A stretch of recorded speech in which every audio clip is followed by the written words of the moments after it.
Hello, everyone. Welcome to the Power Man podcast. My name is Rory Paquette, as you all know, and I am your very grateful host, especially today. Um, I put up a reel that a lot of you guys saw on social media, and was talking about be grateful. Think really hard about what you have in your life and how lucky you are. Because too often, all we do is focus on the problems. We focus on what we wish we had, and we totally lose sight, gentlemen, of what we actually have right there in our hands. Somewhere out there, there's somebody who wishes that they had your life. So stop wishing for somebody else's. Enjoy yours. Be grateful. And I am grateful for all of you because if you're not out there listening and sharing and doing everything you've been doing to help us grow the way we have to thousands and thousands of downloads in over 40 countries, I'm not over here talking. So thank you. As we get rolling, you guys all know what comes next. Got to pay some bills. All right. And if you are a friend of the program, and I know that you are, you know what we're drinking. We're going to take a sip of our preferred beverage. Man, it is freezing cold up here too in Indiana, let me just say. And so today, this beverage is absolutely fantastic. And it's Freedom Hill Coffee at Freedom Hill Coffee on Instagram. Deep, dark, rich, bold, and beautiful, just like my wife. They brew a mean bean. They do all the right things for all the right reasons. They support veterans, and that's huge to us here. And you guys all know that. And that's why we support them. Look them up at Freedom Hill Coffee on Instagram. Tell them that Power Man sent you. It's a mean cup of joke. One more of those before we get rolling and introduce this awesome guest today. This gentleman is here to talk about a topic that we've all had to confront, we've all had to deal with. He's got a very unique spin on it. It's one of the reasons why I brought him on here. And frankly, guys, it's something that at some point I think we all end up having to at least consider or deal with or, looking at ourselves in the mirror about. We are all leading our families. We are all out there trying to be there for our wives, for our kids, be there for ourselves, which we also talk about. But every once in a while, there's a problem that's just a little bit too big for us, and we need to get a little bit of help. And that's what this gentleman is here to talk to us about today. Please welcome to the podcast, podcaster, author, and doctor, Bruce Chalmer. How you doing, Bruce? I am doing well. Thanks for having me. I'm really delighted to be on. Thank you very much. I appreciate you making time in your schedule to come on. And Sure.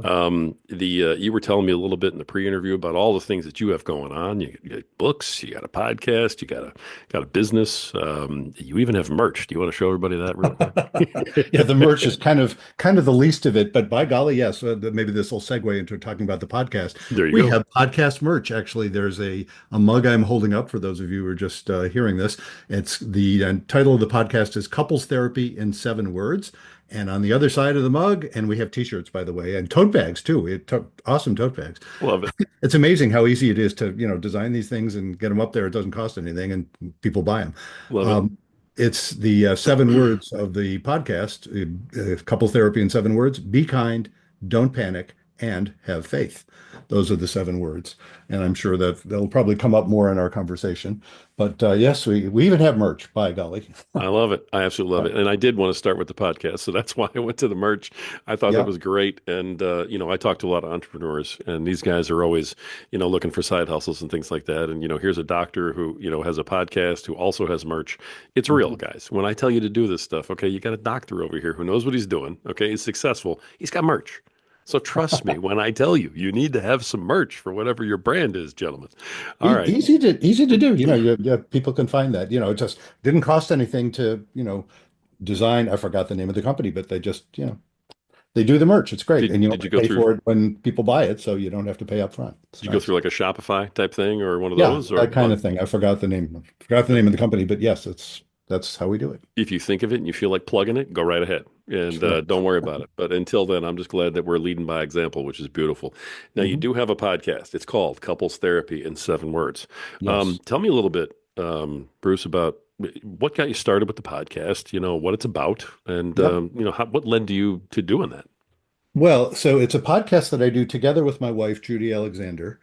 She is not a therapist, she's a retired educator.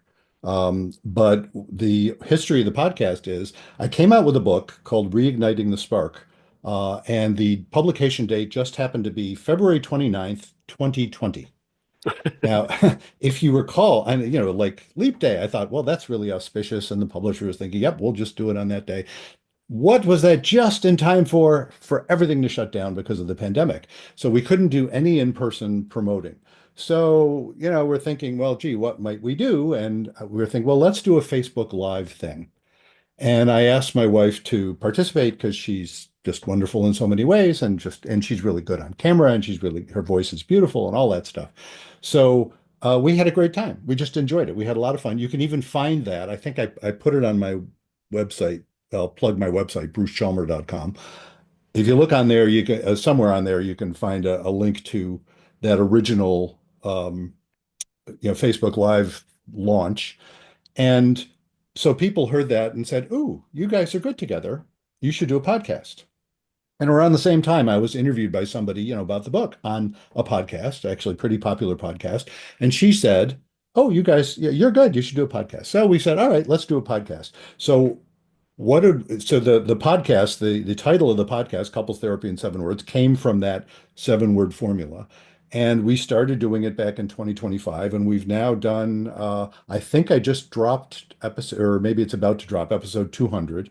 We've got a couple in the queue going forward as well. Nice. And we pretty much put out one on Fridays every week, almost every week. So, and we keep doing it because it keeps being fun. And as we've had all sorts of fascinating guests and learned so much, and it's just a blast. So we really enjoy doing it. And and folks who have seen the podcast pick up on the chemistry between me and Judy, which is sort of that's part of what we're showing. It's like we really enjoy each other. We really enjoy doing it. And that's kind of a subtext of doing a podcast about couples issues.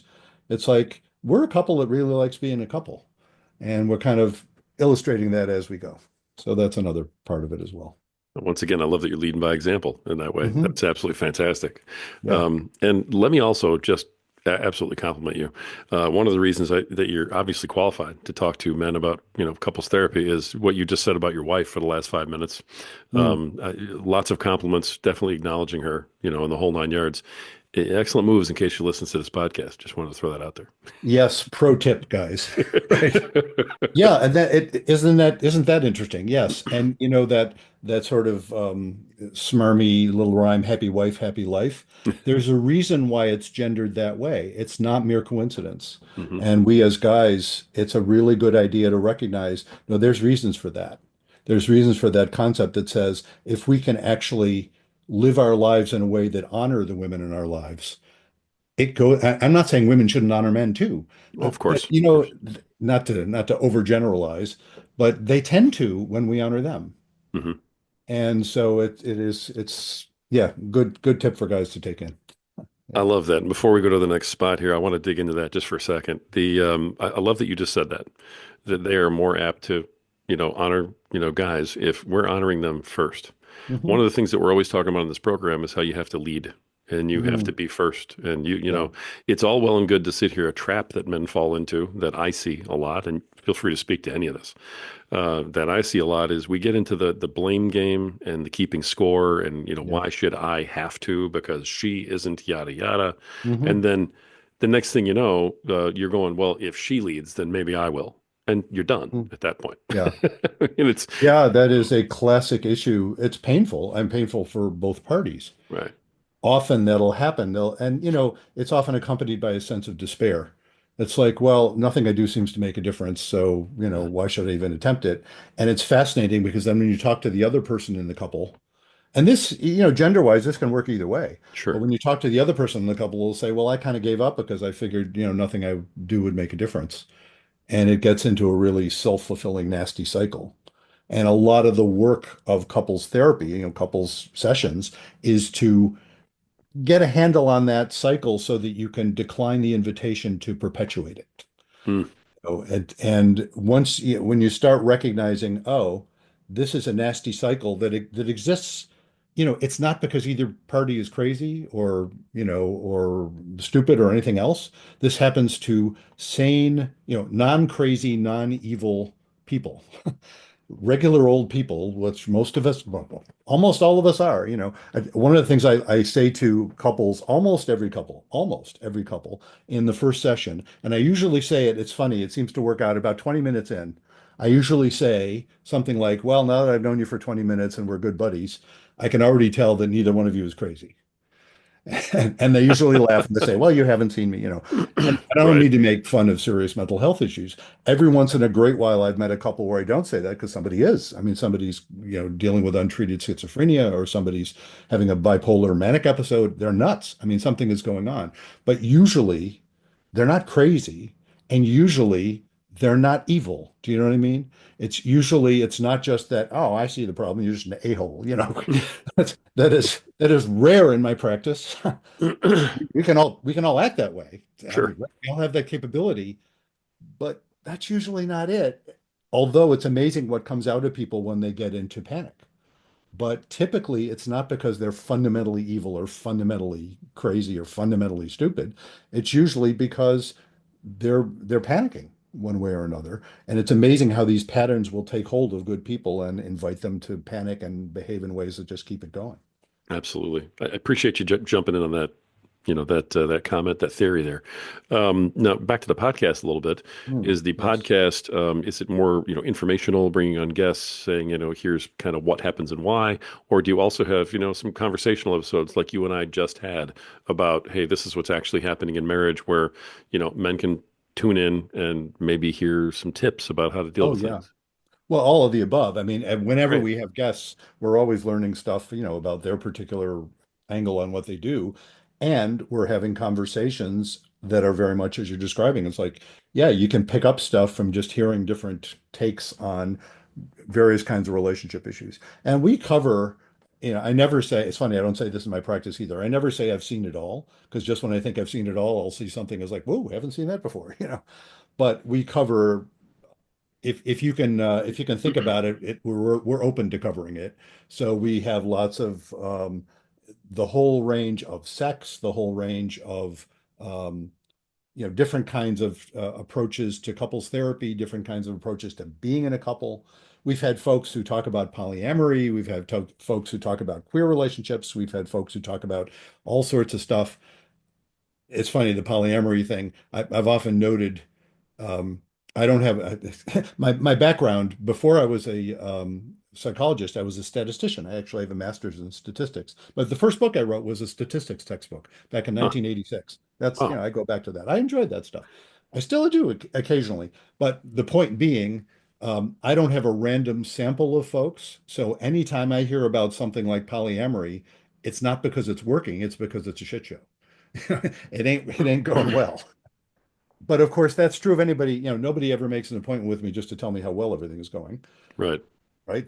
What do you need a couples therapist for? Well, it's because things are not going well. So anyway, I tend to have sort of a biased view of things like that because I don't see it going well very often. But we've talked about that.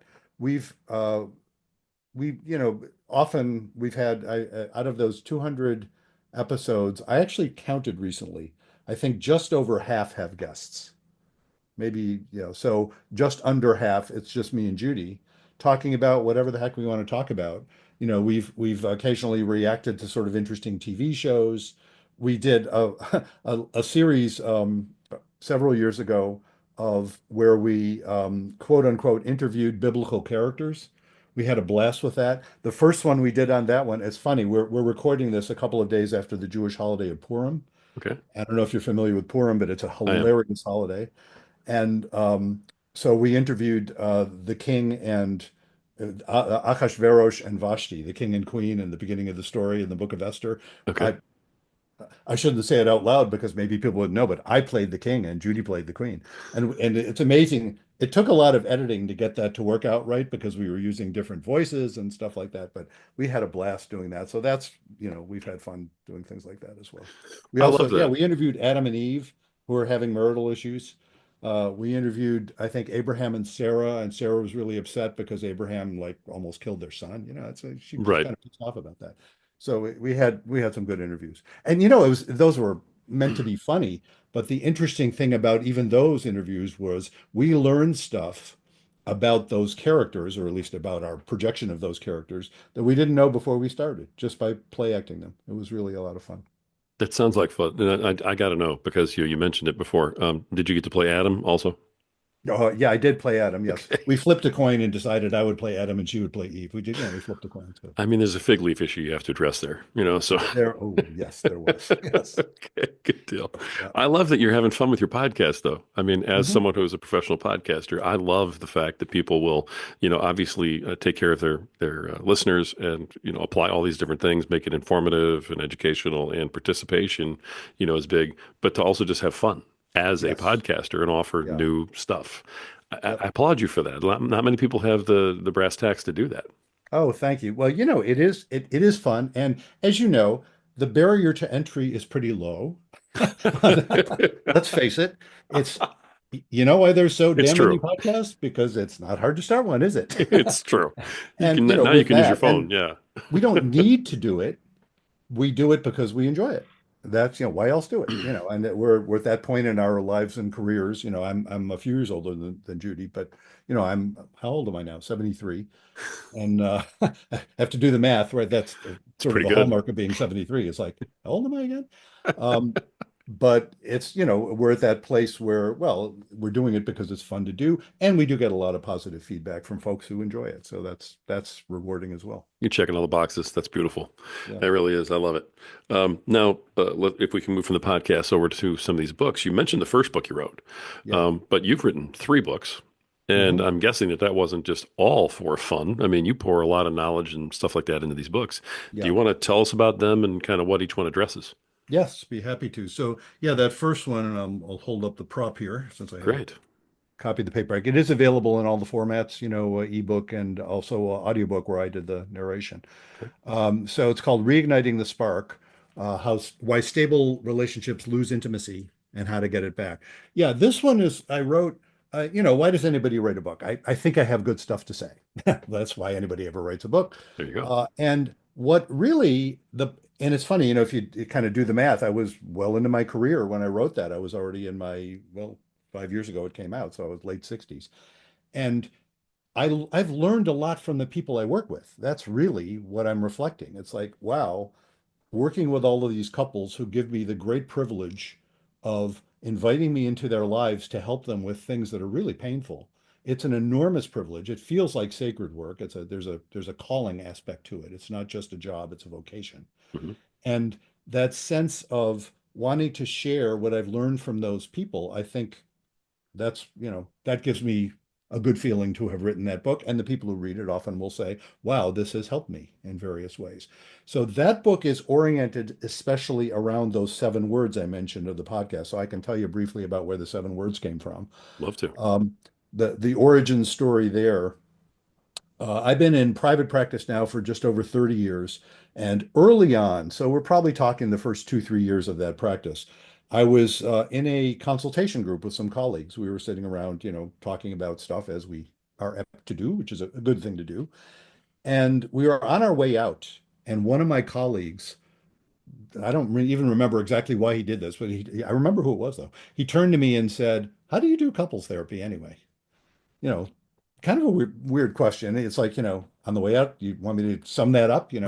But I had actually given it some thought previously, and I said, I've wondered that myself. Because, you get all the training you get, but what are you really doing? If you boil it down, if I really boil it down, I suppose what I'm essentially conveying to people is be kind and don't panic. That's only 5 words, notice. Be kind, Right. don't.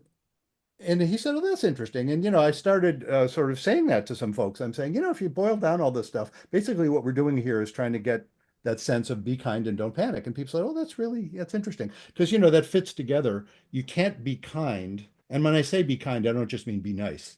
I mean be kin. The word kinship is that's where the word kind comes from. Be kin. In other words, recognize your kinship with this person, even if you're having a hard time. You are kin, you're on the same team, you're in the same tribe, however you want to say it. And it's hard to do that when you're in a panic. In fact, it's pretty much impossible to do that when you're in a panic. So people were saying, I get that idea. Yeah, don't panic so you can be kind. Hey, how do you not panic? Darn, because that's kind of the big question, isn't it?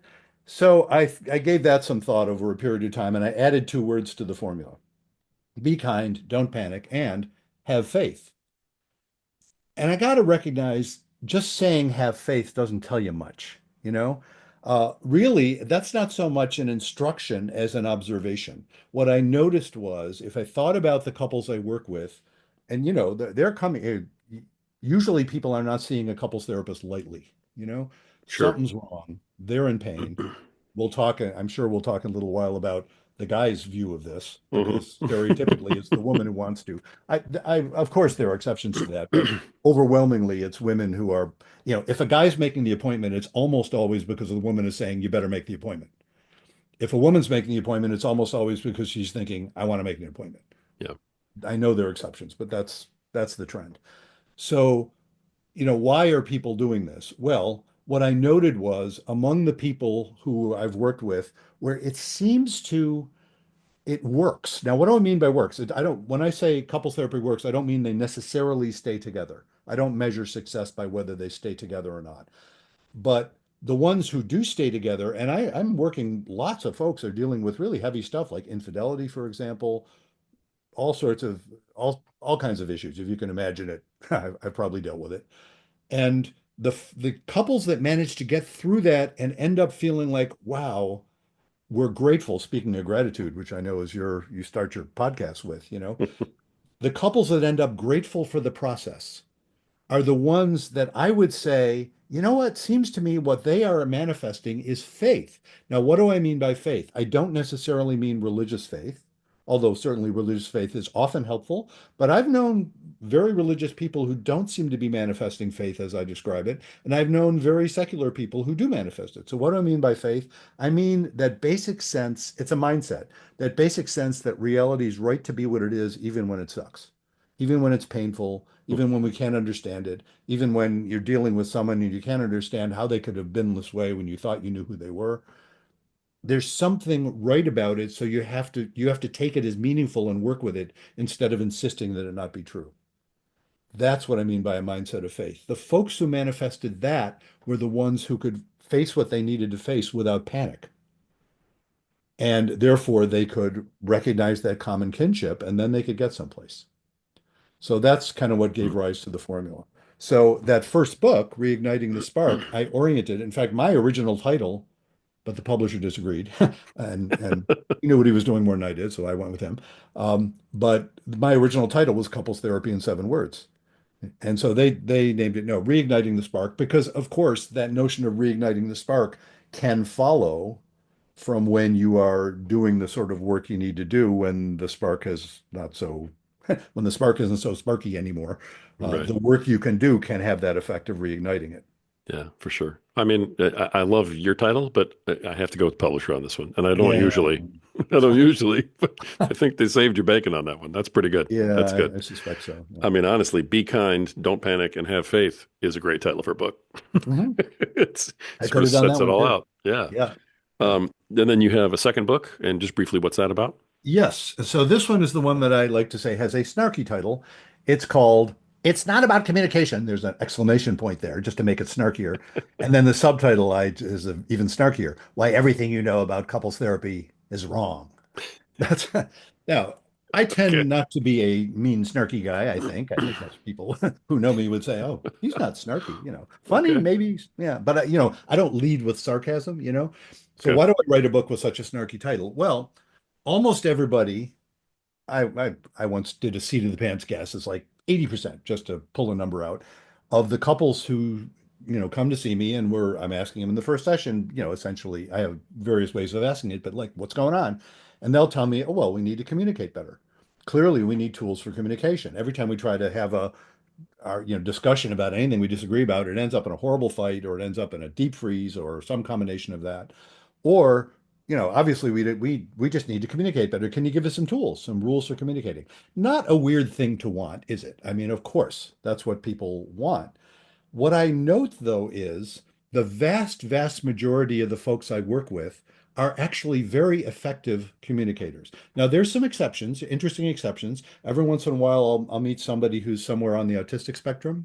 For Hmm. example, in a couple that they used to call it Asperger's, they changed the They changed that term because it wasn't specific enough in the diagnostic world. Okay. But, somebody who's not very good at detecting, at reading their partner's emotions. They can't tell if their partner's happy with them or pissed off at them. That's a communication problem. Or every once in a great while, I will meet a couple who literally don't speak the same language. If they're talking to me, at least one of them speaks English, or both of them speak English to some extent, but occasionally, somebody's English is not good yet. And that's a communication problem. Or, just the fact of even if their English is fine, their cultural differences sometimes cause communications issues because they'll interpret the same thing in a very different way. Hmm. What may be a compliment in some cultures is an insult in others. It's interesting how that Yeah. works. Okay, fair enough. But the vast majority of folks I work with, those are not the issues.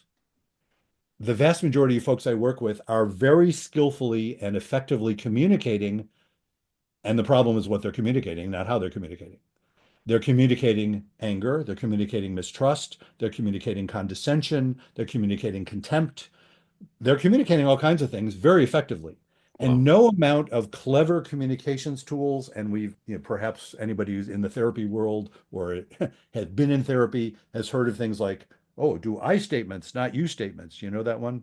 Or, and I sound dismissive. These are good ideas. They're not bad ideas. Or, nonviolent communication. There's a whole theory of nonviolent communication that helps people understand how you can communicate in ways that open things up with the other person, or have a procedure where active listening, where you make sure you repeat back what the other person said. We've all heard these tools. Those are all ways that couples that are doing well tend to communicate without having to have the rules, right? If you look at a couple that is happy with each other and respectful of each other, they will tend to communicate in ways that reflect those ideas. It's like, oh yeah, you'll note if you see a couple that's really doing well, and you'll note they'll tend to clarify with each other if they don't understand something, and they'll tend to they won't, of course, they won't call each other nasty names and put each other down. They'll honor each other. Yeah. That's love. So that gives rise to the idea that says, oh, good, if we can tell people how to look like that, then they'll be doing well, right? Baloney. That is, and here comes my inner nerd, which is always, I'm a recovering nerd with frequent relapses, I'm told. Okay. But my recovering nerd says, oh, yes, that is the post hoc ergo propter hoc fallacy. I read that somewhere. That's Latin for after, therefore, because. In other words, what it's saying is, oh, well, my favorite analogy on that one is you ever see, Rafael Nadal play tennis, right? Right. I don't play tennis, and I certainly don't play tennis like Rafael Nadal, do I? But when I did, you've ever noticed, and most of the elite, many of the elite players do this. When he hits the ball, he grunts loudly. He does this loud grunt. So all you have to do is tell people who play tennis, just grunt loudly when you hit the ball, and you're going to play like Rafa. No, you're not. The grunting, undoubtedly, I'm not doubting it. The grunting is correlated with the things that make him great, but Yeah. grunting will not make you great. He's grunting because he's great. He's not great because he's grunting. Right. There's a And causal relationship there. Yeah. exactly. And old statistician that I am, it's like, oh yeah, yeah, correlation is not causation. The fact that Right. people look like they're active listening when they're doing well doesn't mean that teaching them active listening will make you do well. You can convey contempt very effectively with I statements, even though you're following all the rules. You can convey contempt when you're doing active listening. You can convey that you're not really open to what the other person's saying, even if you're pretending you are. Lots of ways of doing that. People are very effective at that. So that's not the issue, that the rules won't help you. And the irony is, when you're doing well, you don't need the rules. And when you're not doing well, you won't be able to follow them. Because if you're in a panic, the part of your brain that will remember the rules is offline. You're just too busy trying to, yell and scream and make sure you're heard, or shutting down, or whatever it is you're doing to, deal with your panic. So Yeah. the rules are kind of useless except when you need them. Or which is to say, the rules are fine except when you need them. When you need them, you won't have them available. So teaching rules is basically a waste of time. Now, I have to add one thing before we leave this book. what you get when you read that book, it's not about communication, is really a lot of ideas about how to use couples therapy or how not to use couples therapy. I have whole sections in that book where I contrast ideas and ideologies. And my whole thesis there is, yeah, when you have these great ideas, like, these communications rules, Mhm. they're all good ideas. When you harden them into ideologies, in other words, when you say, oh, now I'm going to defend the rules, it's all about the rules, never mind what the rules came from. It's about the rules. They turn into caricatures. When you Mhm. insist that people follow rigid rules on how they communicate, it turns into a caricature of communication. It doesn't actually accomplish connection, it actually interferes with connection. Do you really Interesting. want to, is that how you want to talk to your wife, all the time and say, now here's how I understand what you're saying? When you're having dinner and somebody says, pass the salt, do you really want to say, I think I hear you requesting the salt. Do I understand that correctly? Yes, I'm asking you to pass the damn salt. It, it's a caricature, you know. Yeah, I got you. So anyway, the one spoiler alert in that book is when that subtitle, why everything you know about couples therapy is wrong. I point out in one of the last chapters that little dictum applies to me as well. Everything I know about couples therapy is wrong too. The problem isn't that I have I think I have a lot of good ideas about couples therapy. So do a bunch of people who disagree with me. We've all got a bunch of good ideas. If I think I have the last word, I'm doing harm, not good. And it's easy for people in the helping professions, especially the therapy professions, to click into our favorite ideologies, and then we're not actually listening to the people we're working with. We're we're forcing them into the ideology. It doesn't do them any good. It actually hurts. So that's what that book was about. I had a lot of fun writing that. It's it's I not, love it.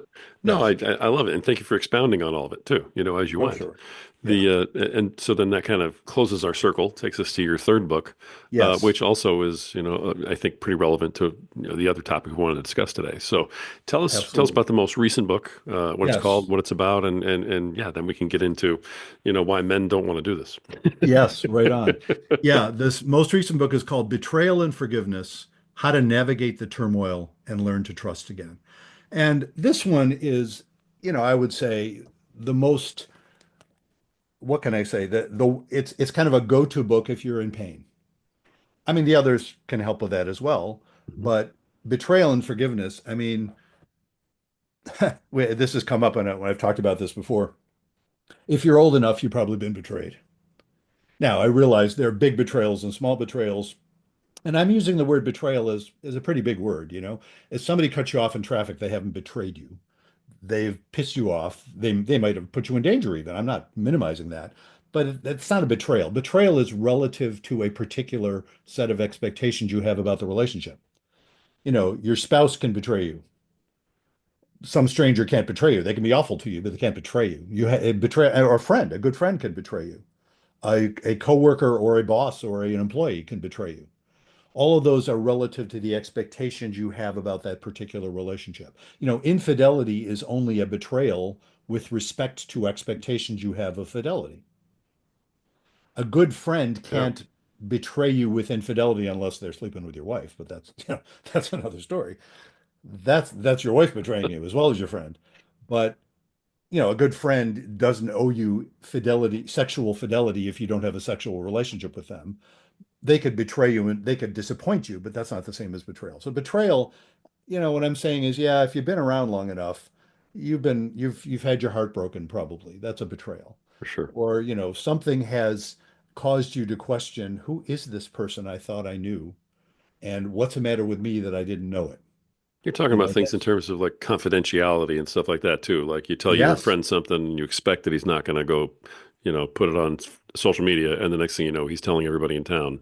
That's a absolutely. betrayal the way you're That is you're totally setting it up. betrayal. Okay, Yeah, yeah. And so gotcha. what I have in that book are, I think it's 12 different, I call them couples, but they're not all romantic couples. Most of them are, but like I have siblings in there, I have business partners and who are also very close friends in there, and examples that I gleaned from all the folks I work with. All of the examples in there are realistic. Of course, I changed the details to disguise folks, as one does when one writes a therapy book, Well, of course, yeah. for confidentiality, but they're all real. And they're all examples of different kinds of betrayal. And so, the question is, how do you get through that? And so the other part of the title, the forgiveness part, is about, first of all, why should you forgive? Should you forgive? There are some circumstances where I say, no, you probably shouldn't yet. And we'll get to that if you want. And then if you should, which most of the time I think it's important to get to the point of forgiveness, how do you do it? And what does it even mean to forgive? And in particular, does forgiveness mean you restore the relationship? And of course, my answer to that is a resounding no, not necessarily. Um, I use the word forgiveness in a particular way. It's not unusual, but it's not the only way people use it. And it's basically there's two ways people talk about forgiveness, and there's the way I like and the way I don't. And so, and the way I don't, it's not like it's wrong, but there's a reason why I like another way better. People Mhm. talk about forgiveness as if it means, oh, if I forgive you, I'll restore the relationship. It's like forgiving a financial debt. If I've forgiven a financial debt, all right, slate's clean. Right. We're still in the same relationship, whatever, forget about the money. That's one way to use it. But there's another way to use forgiveness, which I think is a much more useful way of describing it, especially in a betrayal scenario. Forgiveness means you're no longer obsessed or angered or traumatized by it. Forgiveness, when I've forgiven, someone who's really harmed me in a betrayal sort of way, it just means I can think about it and not freak out. I can think about it and not fly into a rage or have to shut down or, have to go lie down. I'm over the obsession part. I'm over the trauma part.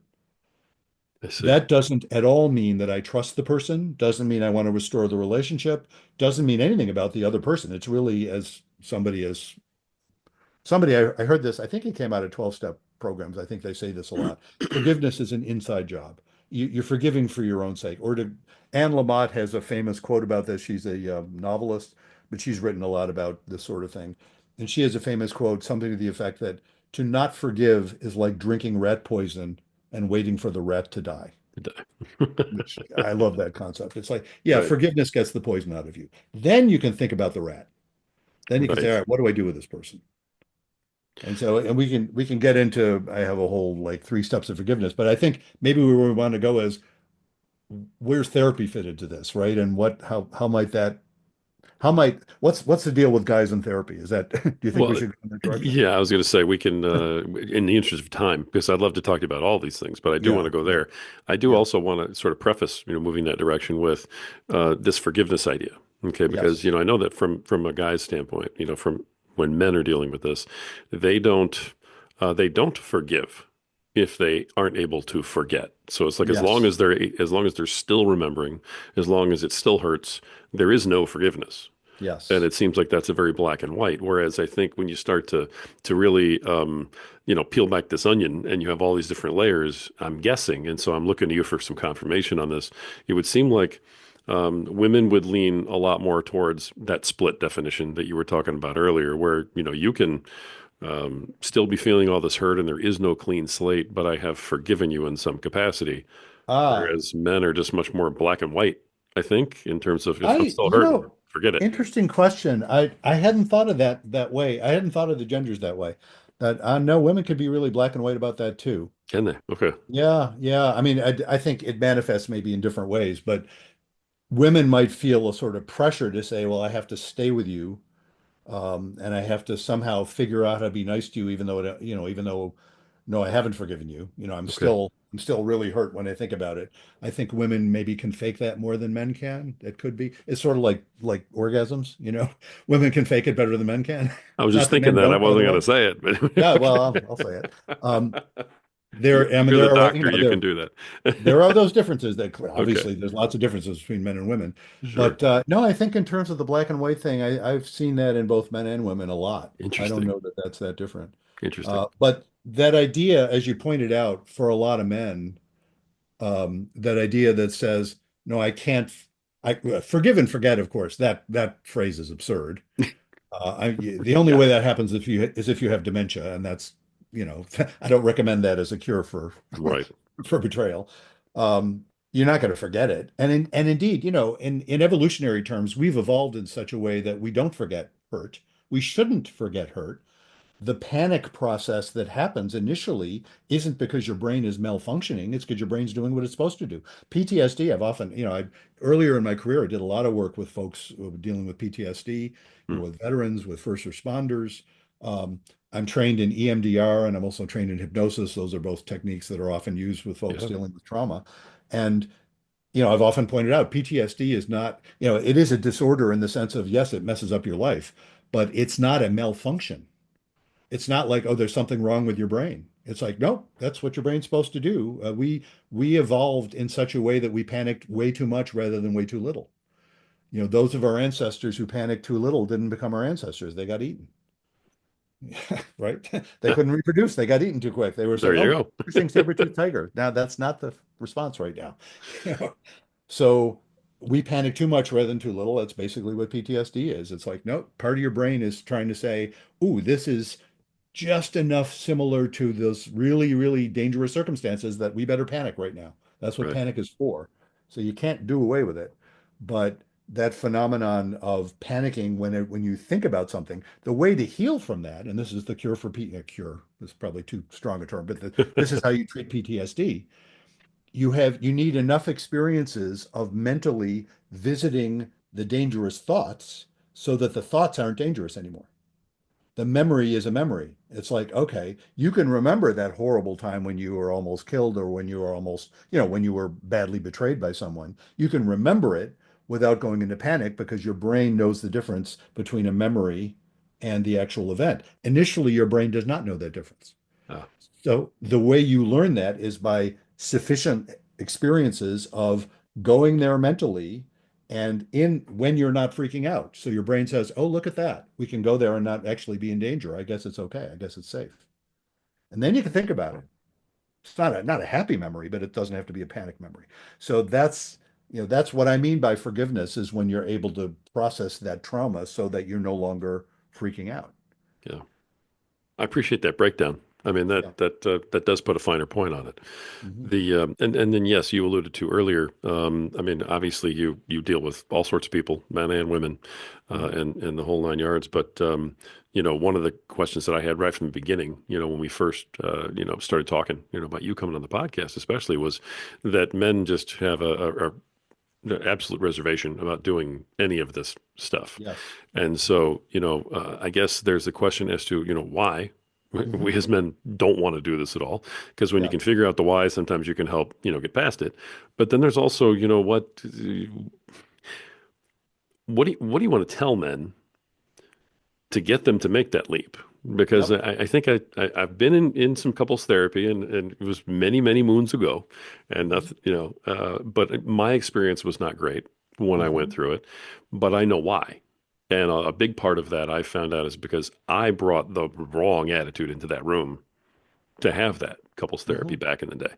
And so I guess what's a positive aspect for men to say, hey, you might want to give this a shot. Come in and talk to me just for a Yes. minute. Go ahead. Well, you're touching on a subject that is near and dear to my heart, indeed. In addition to those three books, I have a few little booklets that I wrote just to cover some stuff. And one of them, in one of those booklets, I have a whole chapter that I actually turned into one of those little whiteboard videos, those cute little whiteboard videos you see. Yep. Um, and it's called How to Get Your Reluctant Guy to Go to Therapy. I think I said couples therapy. How to Get Your Reluctant Guy to Go to Couples Therapy. And Okay. of course, if you can, that title, it's clearly aimed at women.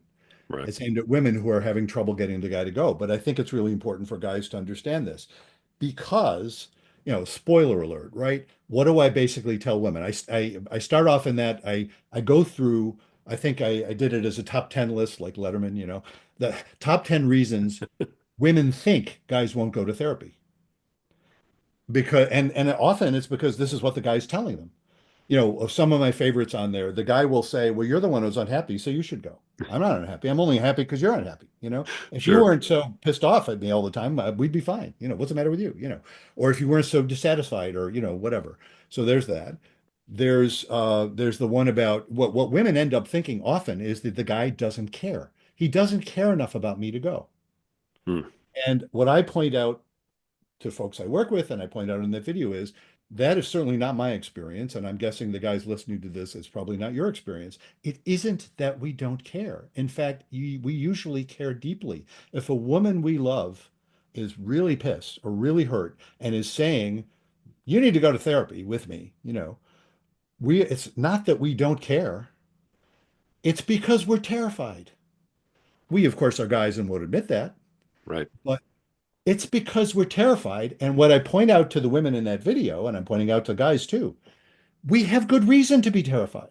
That's really the key insight for women. You know, just pointing out, well, they're afraid, they'll think, well, what kind of a wuss am I married to? Why is he afraid?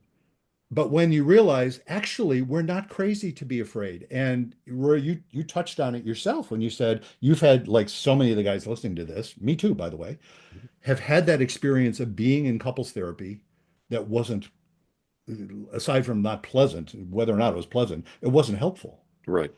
Why wasn't it helpful? Well, a lot of the fears guys will express are well-founded. They're not crazy. Worried that the therapist will basically side with the woman, whether or not the therapist is male or female, by the way. Yep. You know what? That is often the case. That is often the case. The stuff we learn in graduate school seems to be that, yeah, men are basically assholes, and the thing is to protect women from these asshole guys, right? And I respectfully say no. We can be. Not that we aren't. Oh my God, of course For we sure. we often are. Oh yeah. We need to own that. Women can be jerks too, usually, characteristically different ways. Women can be jerks too. That's not the problem. The problem is often, again, guys will experience that, what's they seem to be looking for. I say they, not so often the woman, but often the therapist is seem to be suggesting you should be a girlfriend with a penis. And it doesn't work for guys to be girlfriends with penises, typically. That's usually not what heterosexual women are looking for. Right. They're actually wanting us to be guys, turns out. Who knew? Most of the heterosexual, I mean, it's kind of inherent in the term heterosexual. If it's a heterosexual woman, she actually wants the guy to be a guy. Doesn't mean she wants the guy to be a jerk. It means she wants the guy to be a guy. Often Right. that stuff about, yeah, take the lead sometimes, all that kind of stuff. Therapy often doesn't reflect that at all. So the guy's fear is perfectly legitimate. Sometimes the guy will fear that even if you have a therapist who isn't doing that, that the woman will conclude by talking about this stuff. It's like, you know what? You're okay, but you're the wrong guy for me. Bummer, but we need to split up. That's legit too. Absolutely. That often Yeah. happens. That is a very real danger. Is the guy, if the guy's afraid she's going to conclude that? Well, you know what? She might. So what I point out to women trying to get the guy to go, which is overwhelmingly what's happening, what I point out to women is you actually have to start by recognizing his fear isn't crazy. He's right to be terrified. You actually have to validate that, not just give lip service to it, but actually take it in yourself and say, oh my God, no wonder I see why you're worried. You've got good reason. And when she can do that, then actually the guy can start to hear her. And that's true, by the way, in any direction. Sure. When you start recognizing that the other person is saying, "Oh, you're not crazy, are you? You've got good reason for feeling that."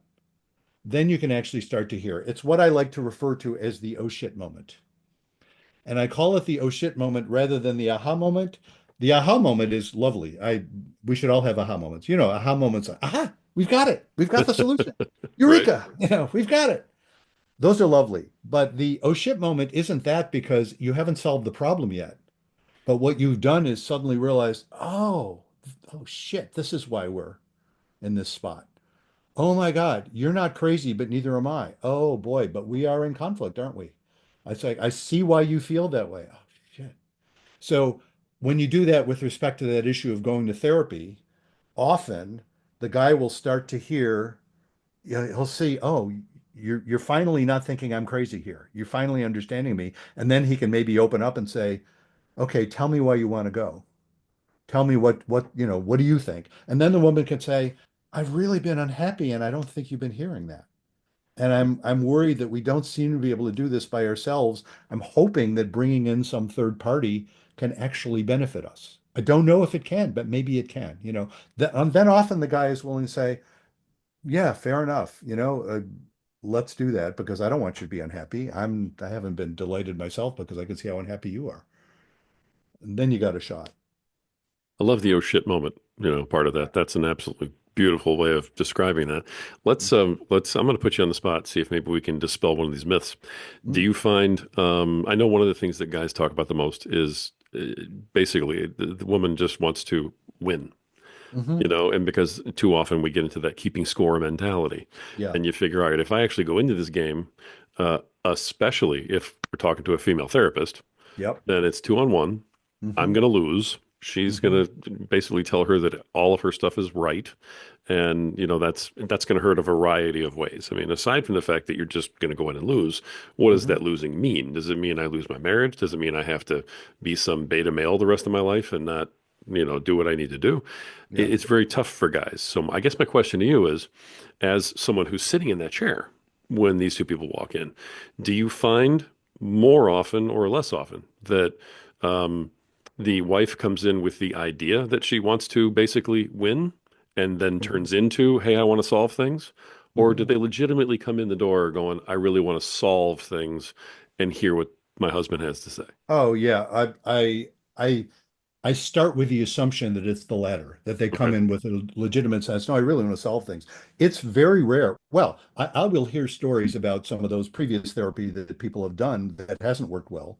And often it'll be the woman saying, the problem was the therapist seemed to be just blaming my husband, and I don't, that's not legit. No kidding. I'm in this too. I'm not looking for you to, this shouldn't be a beat up on the husband, session. And the trouble is that's what it was turning into. She's saying, I do want to be heard, but I don't want this to be about beating him up. I want to learn better ways of doing this too. So usually that's the case. Now, is there an element of wanting to win in anybody? Of course, especially men. What you reminded me of is a book by Deborah Tannen, must have been 30 years ago, I think it's called You Just Don't Understand. Women and Men in Conversation. I believe what she called herself is a psycholinguist. She's a psychologist who studies linguistics. She's turned up on some of these reality shows, like I forgot which ones where they play around with putting couples together, without their meeting or whatever it is. Okay. I think I've seen her there, but Right. anyway, she points that out that when men are talking to men, you and I are talking, and I don't sense any.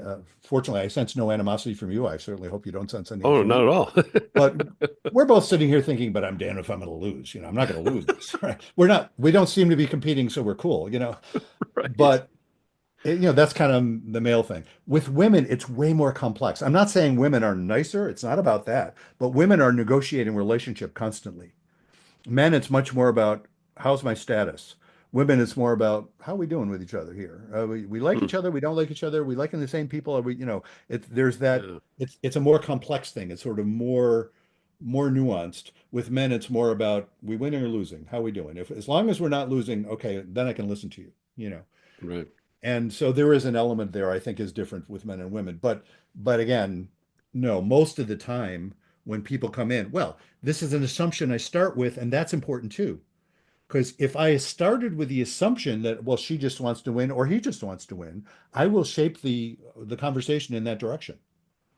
That'll become self-fulfilling because that's what I'll be looking for. If I'm looking for genuine goodwill, I'm much more apt to find it. And Hmm. I start with that assumption. I assume that neither, I always tell them, like I said earlier, I always tell them neither one of them's nuts because vast majority of the time they're not nuts.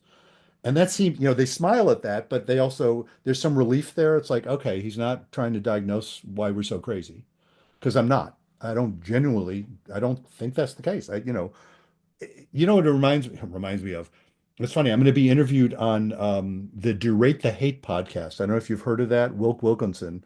He's a fascinating guy, um, and the whole idea is he's involved with a group called Braver Angels and also a group called the Pro Human Foundation that is all about having conversations across the political spectrum. Hmm. It's similar to that. If you get people in a room together who vastly disagree about some super important or what they feel is super important issues, which Lord knows our country tends to be polarized these days. Just a And little bit. Yeah. Yeah, just a tad, yeah. And come to discover, what if we start with the assumption that it's highly unlikely that anybody's crazy in this conversation? Isn't that interesting that we can come up with such different conclusions? But we're not crazy. I'll bet there's stuff to be learned here.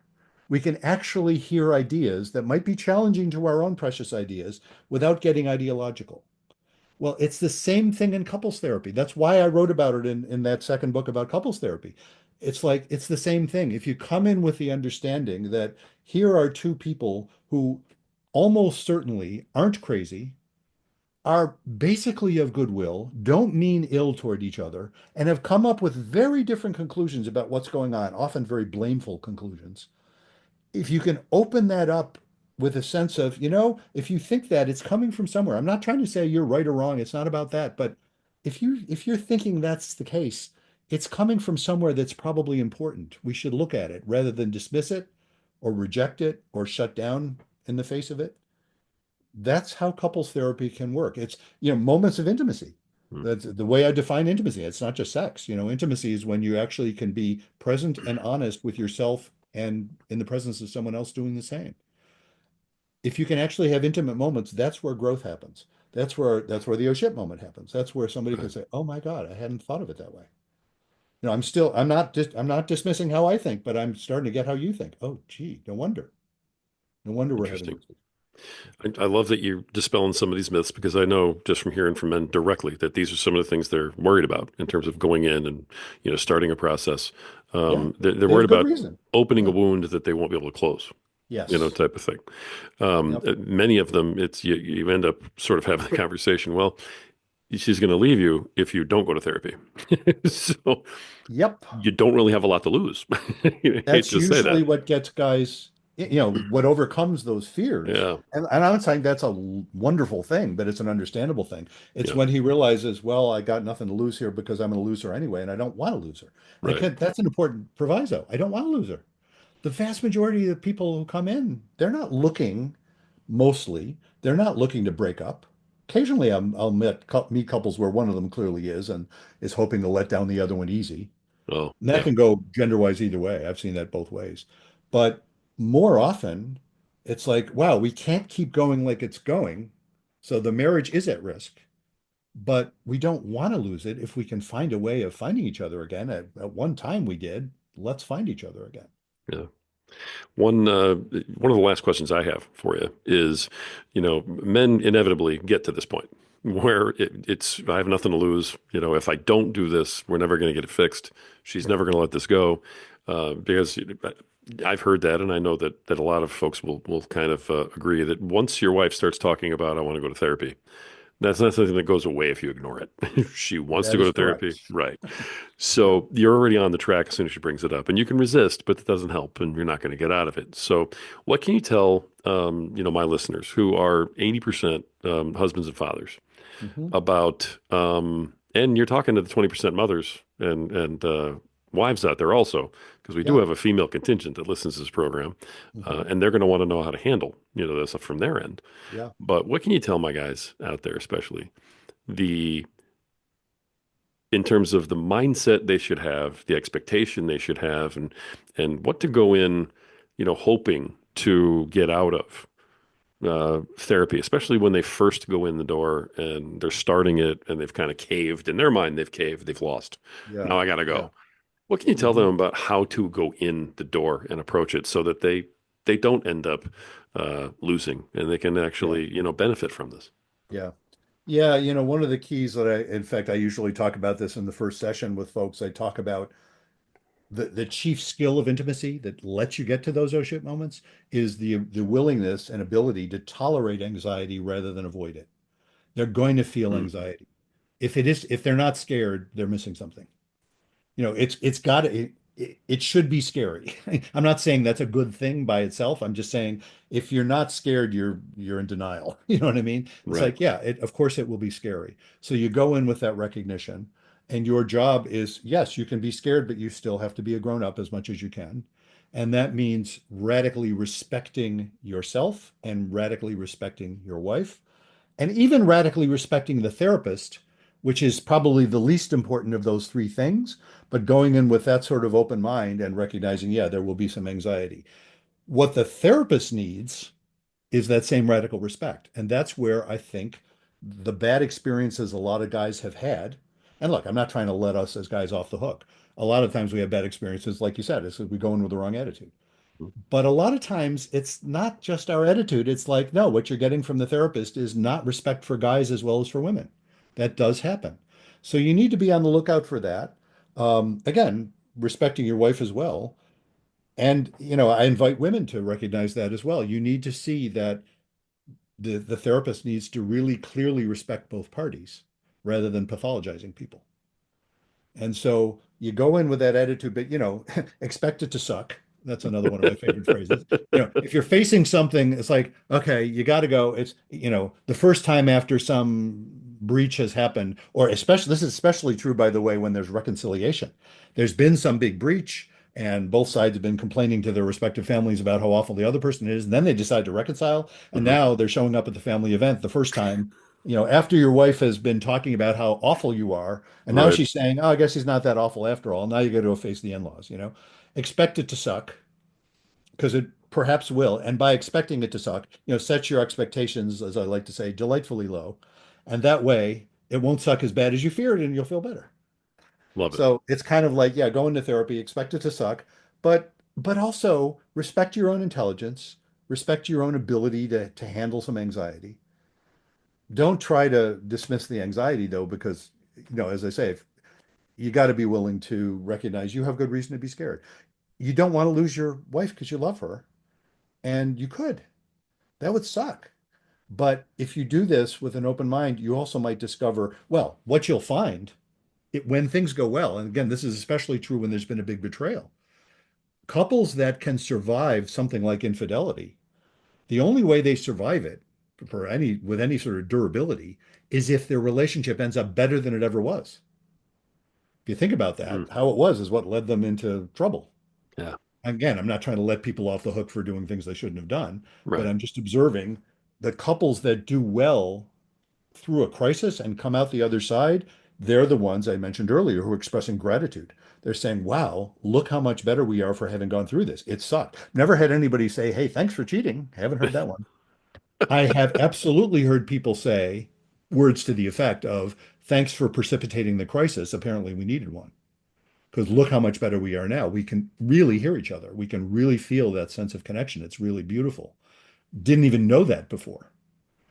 So you go in with that. There's anxiety, but there's also that possibility that it could be better than it was. Love that. That's very practical advice, and I appreciate that. That's very useful to the guys who listen to this program. So, thank you for that. The I do have one last question for you if you have time. Sure. But before we do that, I want to wrap up a little. BruceChalmer.com. That's your website. That is my Okay, website. and Yes. that's where they can find links to your books and merch and stuff. All of the above. Yeah, that's what you'll see prominently there is my practice. My practice helping couples. Right. And if people want to do that, they can get in touch with me through that.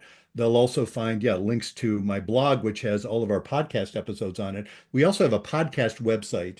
It's Couples Therapy in 7 Words is the name of the podcast, as I said, and their website is CT in 7, the number 7, ctin7.com. That'll get you to all of our podcast episodes and more stuff about that. So yes, that's BruceChalmer.com is the one that'll kind of link you to all the other stuff. Nice. Just want to make sure we have that out there for everybody. Mhm. The I guess my final question for you, really, as we kind of wrap this up and totally close the circle on this conversation, is we've we've opened a lot. We've covered a lot of territory, and frankly, we could talk about any aspect of this Mhm. for another hour, I'm sure, without even blinking. So I appreciate the fact that you've been willing to, kind of jog through, hit some points, talk to my audience, and I know they appreciate it too because you've made this very relevant for them, and Mhm. that's awesome. So thank you for doing that. But Sure. knowing who you're talking to right now, Mhm. who the audience is there anything that I haven't asked you that you may ought be able to, one more pearl of wisdom, one more nugget for these guys, sort of a good, parting shot to leave them with, Yeah. in addition to everything else you've already given them? The only other thing of my favorite list of topics, just to mention, and I kind of alluded to it in passing, I mentioned like the chief skill of intimacy is to tolerate anxiety, Hmm. and I talk what I talk tell people in the first session is about then every relationship needs two different sets of needs, and the skills you need for one are very different from the other. And those two sets of needs are stability and intimacy. And a lot of times when couples come to see me, they're really good at stability. And the skills of stability are all about keeping the anxiety level low, which is good. That's not a bad thing. It's a need. But in keeping the anxiety level low, people will often avoid bringing up things that are uncomfortable, talking about fantasies, talking about, dreams they might have because they're worried their partner will freak out if they say it. And that serves to reduce intimacy. And the problem is intimacy is every bit as much of a need as stability is. And that's where often, and I say especially guys, often guys fall down on that. If you're wondering why won't she have sex with you, there's a zillion reasons why that may be the case. Often, what women need to feel intimate in order to want to have sex. Men want to have sex in order to feel intimate. So to the extent that men can learn intimacy isn't only sex and can actually learn we can benefit from that too, it's greatly enriching. It's where the growth happens. There's the pearl that I would say guys can learn. It's like it's not just to get her to want to have sex with you that you want to learn about intimacy. It's for yourself too. And when you do, you'll probably discover she'll be much more interested in having sex with you, although maybe not. There's other reasons there. Anyway, that's a thought. Bruce, I had to give you credit. On top of everything else that you've brought to the show today, you know how to read a room. Because, brother, if you're going to throw out one last nugget to this group of guys that listens to this show, and you decided to talk about why won't you have sex with me, Uh-huh. you nailed it. I could have So thought of that earlier, but there we are. that was So, beautiful. Thank you so yeah. much. Dr. Bruce Chalmer, thank you for being on the show today. You've brought some serious insights. I think you've dispelled some myths, and I hope that there's at least one listener of ours out there who is willing now to go out there and at least attempt making his relationship better, through this sort of thing. Thank you for coming on. Oh, you're very welcome. Thank you for the work you do. I really appreciate it. Thanks a lot. Appreciate that too. Gentlemen, you have heard another very powerful man come on here talking about a very powerful topic. That's why we bring gentlemen like this on here, because, guys, this is all for you. We get so wrapped up on ourselves. We get so in our own way on things, guys, that we miss big opportunities to connect with our wives, do the right thing by our families and our children, and, try to change a little bit once in a while. Drop the scorekeeping, drop the nonsense, and drop trying to win just long enough to go listen just a little to a different perspective. And, you just might be able to save things. Hang in there, do what you got to do. And above all, remember that you have value. So does your wife. So do your kids. Just got to believe that. Until next time.